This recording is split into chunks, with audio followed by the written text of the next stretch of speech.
After the defeat of the Conservative Party in the general election of 1997, William Hague succeeded John Major as leader of the party. Hague was determined to change the party organisation. In January 1998, a meeting was called by Central Office to agree the proposals put forward by Hague. At the same time, a long-running dispute in the Hendon Conservative Association flared up. Good afternoon and welcome to Around Westminster. This programme has learnt that reforms to the Conservative Party have been delayed after a meeting of constituency chairmen at a hotel in West London this weekend. Members were supposed to be balloted on the reforms proposed by the Kent MP Archie Norman next month. Instead, a meeting of the National Union, the ruling organ of the Voluntary Party, will have to consider the plans in detail before the members vote. Well, some chairmen were reportedly furious that they were being asked to back reforms, the details of which they weren't allowed to see. This despite Archie Norman's promise that improved communication between the party leadership and ordinary members would be at the heart of the proposals. Well, there's precious little sign of much goodwill in North London, where the chairman of an association facing expulsion is accusing the leadership of trying to eliminate grassroots dissent. Our political correspondent Sean Leigh has been assessing how ill are the particular winds of change blowing through the Tory Party.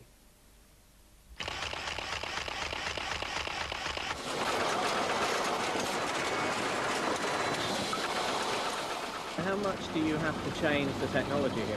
Well, as soon as a new technology comes out, we've got to be at the cutting edge. Otherwise, we won't survive. I think this applies not only to industry, but politics as well. Very much so, and I think possibly the last election showed us this. The Conservative Party had got stuck in a mould. Right now, the Tory machine operates far from smoothly. It's a Victorian engine with independent associations grafted onto it. Some are running in different directions. At least that's the accusation against George Ward. Subject to appeal, the National Party wants to expel Hendon Conservative Association, which he chairs. Central Office is not concerned with the truth. They're concerned about showing how macho they are and how they're going to teach associations a lesson so that no one ever opposes them again. But picture too a party powerless to act against embarrassing local problems, even in the run-up to a general election. Piers Merchant in Beckenham and Neil Hamilton were both re-adopted as parliamentary candidates by their associations, even though the national leadership wanted them dropped. The National Party had no formal powers to intervene in Hendon until disgruntled members brought their complaints to Central Office in December.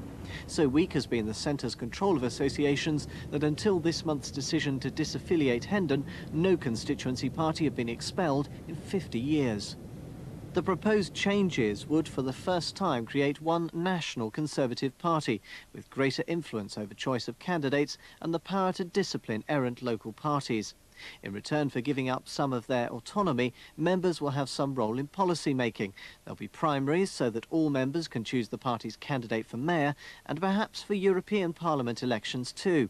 And they'll help select the party leader from a shortlist set by Tory MPs.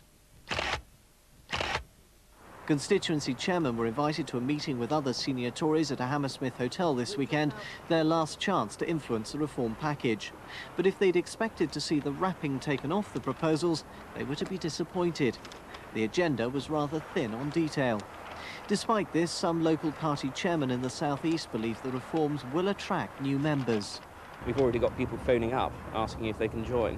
What sort of things do they want to have an influence on? Well, it's an influence on who our leader will be, what our policies will be, if there's an election for a London mayor, who our candidate will be, all that sort of thing. People are realising that they are going to be able to have a say. It's going to encourage the new members to come in, and then it's going to keep them. That's the most important thing. We've seen Labour has been actually losing a lot of members in the last few months because actually it's all centralised there. They don't want them to have a say. That's not going to happen in the Conservative Party. It's never been like that and isn't going to be now. So I think this is actually a very good package. A good deal of independence is being given up. They're talking about decentralisation and all. In fact, they're not talking about autonomy. At the party conference, Archie Norman actually attacked the concept of autonomy. But this has yet to register with constituency associations. They haven't, many of them, had much time to consider this, and time is a very crucial aspect when you're asked to consider a complete new structure and organisation for the party. We are being rushed towards this, and I fear that we are rushing towards yet another disaster for the Conservative Party.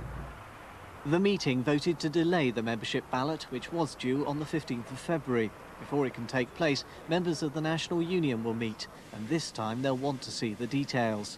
But even if the reforms are successfully processed through the Tory machine, creating a shiny new national party, the dispute in Hendon will run and run. George Ward insists his association will continue to exist until all legal avenues have been exhausted. As the owner of the biggest film processing factory in the world, he has the resources to keep the dispute going for years. The man who's been piloting the reforms is Archie Norman, the MP for Tunbridge Wells and a vice chairman of the party. Sean Leigh asked him whether the decision to kick out the Hendon party could be seen as part of a new get-tough approach to party discipline. Obviously, the Hendon issue has developed before the reforms are in place, so it is in no sense a measure of the effectiveness of the party as we want it to be. But it is a signal on the part of the leadership and I believe everybody in the party, and it's what the membership is saying, is yes, we've got to be tough and we've got to be firm, and we really don't want the reputation of the party as a whole to be put at risk in any way by any individual association or member of parliament, that we have to be determined to act and act fast. Of course, the reforms represent a package, and there's some give and take in that package. But the members are the big winners out of our reform programme. How?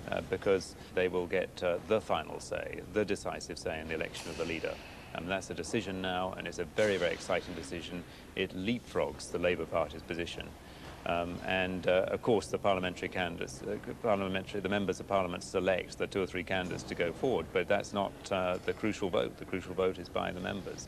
Is it a dangerous time to be doing this? Some people would draw the parallel with the Labour Party in the early 80s and say you're bringing in reforms that give the membership a lot of influence at exactly the time that your membership is least representative. Yes, of course, and that's the catch-22 that we've been in a sense, because the membership has become less representative through no fault of their own. As the membership has declined over the years, the willingness to trust the members and involve them has declined too, and therefore the clout the members have in the party has declined. That has been the vicious circle we're in, which we're now breaking out of, and you have to be prepared to be radical and to be brave to break out of it. William set us the target of doubling the membership. I think that is a realistic target. Within 5 years, we will double the membership of the Conservative Party. And is this new approach, the idea of having primaries for not just the leadership contest, but also we've heard now for the suggestion for the Mayor of London, for the party's candidate for that post. Is there a sense here that we're going to have almost political beauty contests taking place in the media spotlight, in which perhaps we wouldn't necessarily get the best political candidate, but we might get the candidate with the nicest smile? Well, we're not opposed to beauty in the Conservative Party, but I think at the end of the day, if you look at the track record, the members' views of candidates and parliamentary candidates has generally been quite shrewd.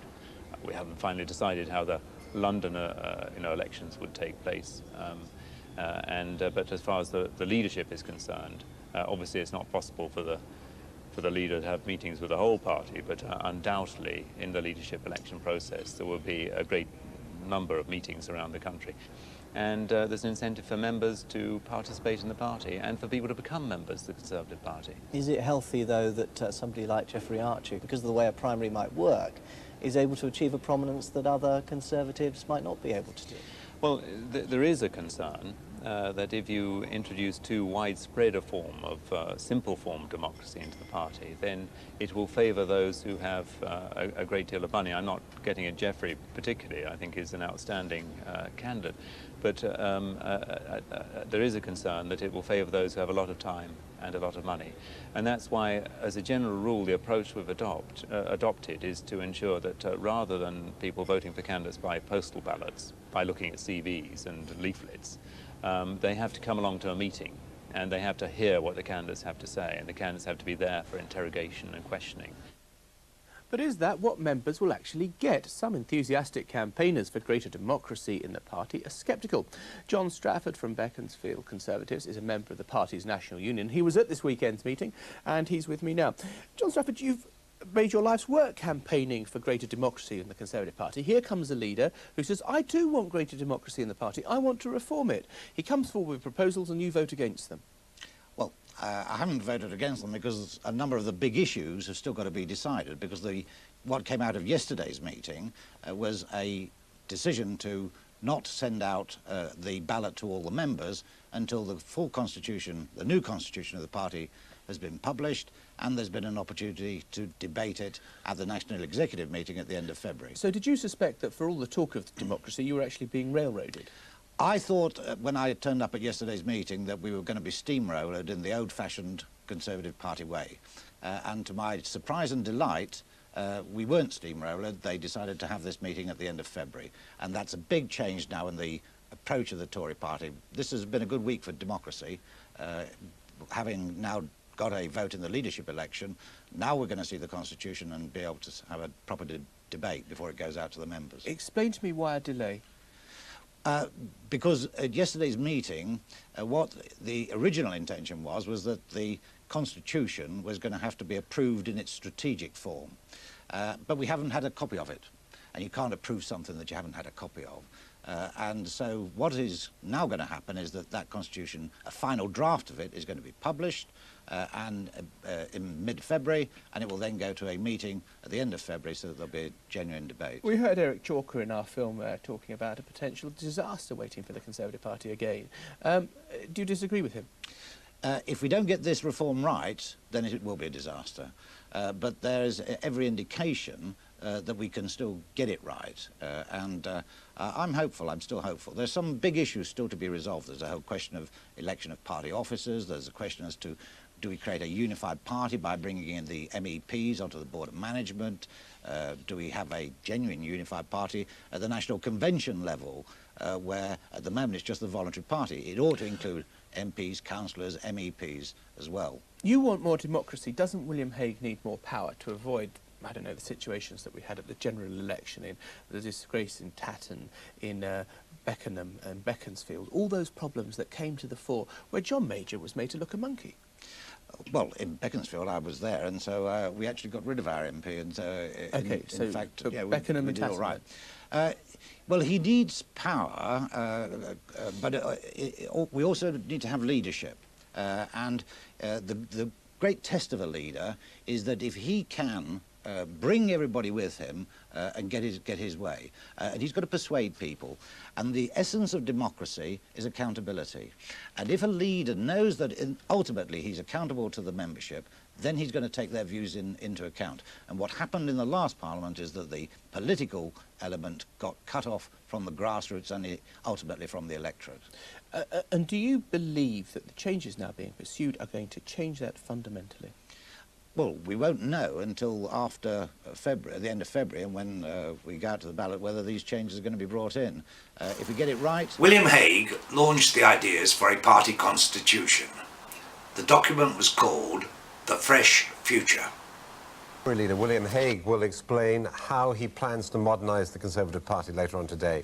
Mr Hague says all party members will have a chance to vote on what will be the most dramatic changes to the organisation for 100 years. He wants to attract new members and to give them more of a say in how the party's run. They're not calling it the new Conservative Party, but that's what the music, the colour and the slogan on show at this morning's Tory launch are meant to convey. Not new policies, but a change in the way the party does its business. If hierarchy and deference were the buzzwords of the old Tory party, William Hague wants democracy to be the key to his new party. When he unveils his proposals for change at this Westminster venue later this morning, he'll give every member a promise of a vote, not just for their leader, but for their parliamentary representatives in Westminster and Strasbourg, and a say on policy too. The Tory leader's aim is to end a situation where he's almost 3 decades younger than the average party member, and he wants to double the membership of a party which has literally been dying off. These are the greatest and the most exciting reforms of the Conservative Party this century.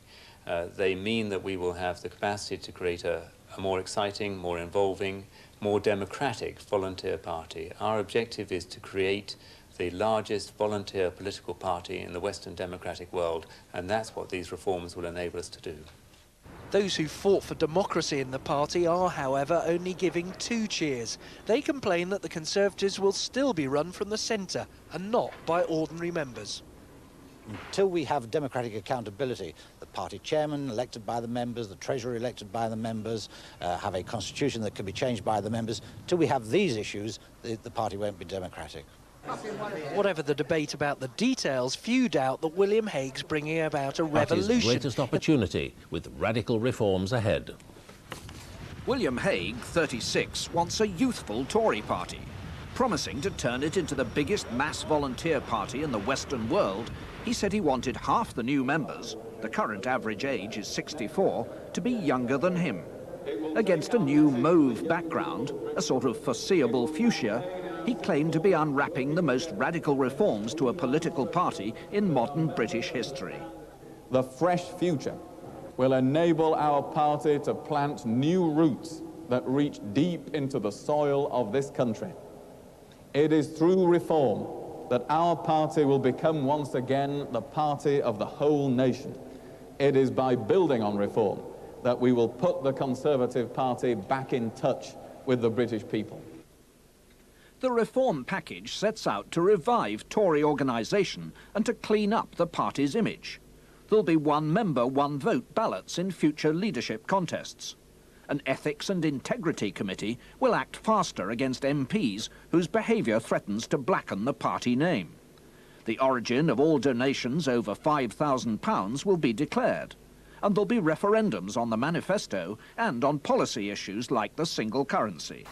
Grassroots. We moved to the ballot on the reforms. Framework for a radical overhaul of his party, admitting that the Conservatives lost the last election because they were seen as arrogant and out of touch. He told party activists today they must stop lecturing and start listening. Mr. Hague promised a shake-up of party organisation to introduce a system of one member, one vote, coupled with a disciplinary structure to allow the leadership to expel any member guilty of gross misconduct. And he pledged a new financial openness, publishing the party's major donors and banning funding from overseas.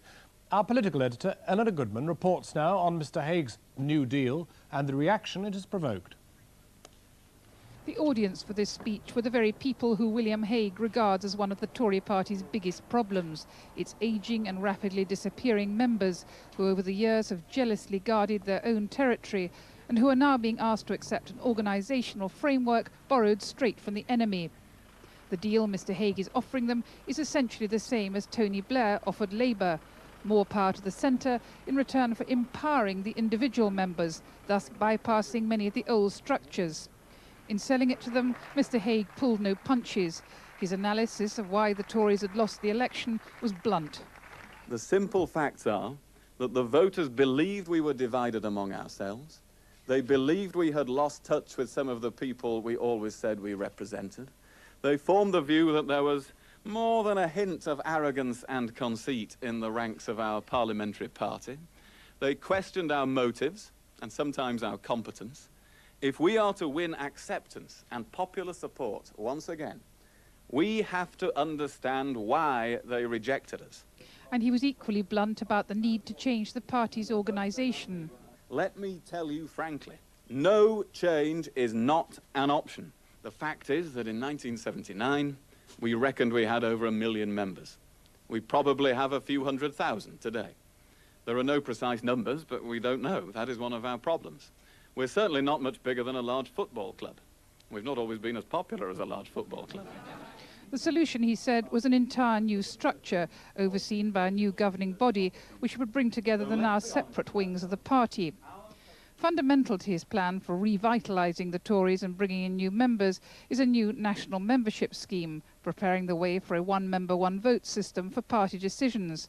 This in turn would form the basis of a new electoral college for choosing the party leader. But the quid quo pro for that will be the creation of a national disciplinary committee with the power to suspend or expel party members guilty of gross misconduct. We will never seek to use these powers to remove from our party those political dissidents and parliamentary mavericks who, however frustrating their behaviour may be for the leadership of the day, can be a source of strength to the Conservative cause in the long term. But nor can we find ourselves in a position where sustained controversy in a single constituency blackens the name of the whole Conservative Party. The implication would seem to be that the powers wouldn't have been used to expel the Euro rebels whose activities so infuriated Mr Major, on the grounds that their differences with the leadership were largely ideological, though some of Theresa Gorman's personal attacks on the leadership might have led to her being disciplined. Crucially, they would have allowed the party centrally to have dealt more swiftly with the likes of Neil Hamilton, whose refusal to go quietly in the face of allegations of sleaze caused the party such prolonged agony. But Mr Hague has to tread very carefully, for Conservative members jealously guard their rights, in particular to select candidates, as in Kensington before the election. The party centrally may now have more control over whose name goes forward to selection conferences. One woman might have to be included on the shortlist, but the ultimate choice will remain with local parties. Far from diminishing the role of constituency associations, I see them as crucial building blocks, and I want to see their role enhanced. I want them to be able to communicate much more directly with the party leadership and headquarters, rather than having their views filtered through layers of committees. The other issue which Mr Hague clearly accepts has damaged his party is how Conservative Central Office is funded, in particular the secrecy of many donations by companies and stories about donations from foreign businessmen like the disgraced tycoon Azul Nadir. Now foreign contributions will be banned and large corporate donations disclosed, thus anticipating the government's legislation and, they hoped, undermining Labour's line of attack. If the Conservative Party doesn't accept foreign donations, it may make some difference financially, but perhaps a greater difference politically in a positive sense, because it cuts out a significant area of criticism. We would like to see a very, very thorough overhaul of the way in which the Conservative Party is funding. It's not just a question of foreign donors. Their funding and their practices have been very, very sleazy indeed.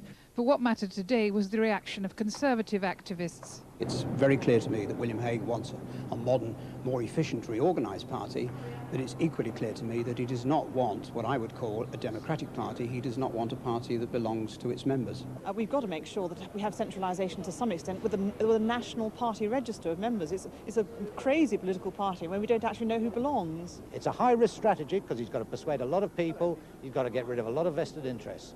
But the prize of doing that is going to be success at the election. Some activists may make trouble at conference, but essentially William Hague is saying, back me or sack me. We moved to the ballot on the reforms. Hello, good afternoon and welcome to Around Westminster. Tomorrow, Conservative Central Office will begin counting the votes of up to 120,000 members to see if they've approved the reforms. The ballot itself shows why there's a need for change. In one case, an agent submitted a list of 20 members who should be sent voting forms. None was returned. The members are all dead. Nor is the membership list simply outdated. An irate Tory chairwoman who rang Central Office to complain when she didn't get a ballot paper soon discovered why. She's not even a member of the party. The reforms are supposed to end that administrative chaos and give members a greater say. But next to the loyal yes votes, there's a growing pile of no's, many of them from the southeast. Sally Graham reports. A few months ago, Beaconsfield Conservatives wouldn't have found much to be merry about. Their party devastated in the general election, the talk then was, would the party ever recover? Now their new leader is promising a fresh future with a pledge to unify, strengthen and democratise the party. But do party members really know what they're letting themselves in for? If I told you that the rules have been changed now so they don't have to put up two candidates, would you be in favour? Local pro-democracy activists say few people realise that behind the soft-focus cell lies a hard-edged commitment to strip associations of their power. We are seeing the biggest transfer of power from the constituency associations to the centre. It is the biggest transfer of power in a political party since Stalin took over the Communist Party. They say all the right things. They talk about a single Conservative Party. They talk about one member, one vote for the leader. So the rhetoric is right, but the reality that has come out in this constitution doesn't match up to the rhetoric. Mr Strafford says the efforts of groups like his to warn members of the dangers are doomed to failure. A lack of consultation and information means most members will happily vote the changes through in time for next weekend's relaunch. I'm going to vote yes, because I think that the reforms, although they're not perfect, are the best thing that we have so far. They've given a lot more thought to it than I have, so I'm hoping they've got it right. While most associations serve up unquestioning obedience to the party hierarchy, some grassroots activities have been less to the taste of central office, and this has much to do with the current restructuring.